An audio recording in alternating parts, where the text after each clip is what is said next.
È iniziata la quarantena sulla Moby Zazza. I migranti vengono trasferiti nella terra di mezzo, al largo, in mare, al sicuro, su quella che era una nave da crociera, assistiti dal personale sanitario della Croce Rossa. La nave è adesso errata, la Capitaneria di Porto ha emesso un'ordinanza di sicurezza con interdizione della zona di mare circostante la Moby Zazza per un raggio di 300 metri.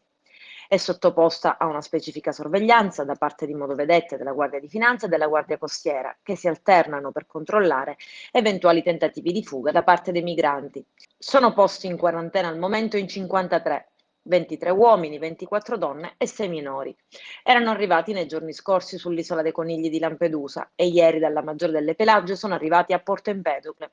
Una volta scesi dal traghetto sono stati scortati dalle forze dell'ordine e a bordo di 2 autobus sono stati accompagnati e imbarcati sulla nave Moby Zazza, su cui è stata predisposta anche una camera di biocontenimento del rischio infettivo. Quella di ieri sera è stata la prima e unica occasione in cui l'imbarco è avvenuto direttamente dalla banchina. Per il resto dei migranti che giungeranno o da Lampedusa o sul resto della costa argentina, gli imbarchi avverranno in rada, circa 2 o 3 miglia dal porto, con le motovedette della Guardia Costiera.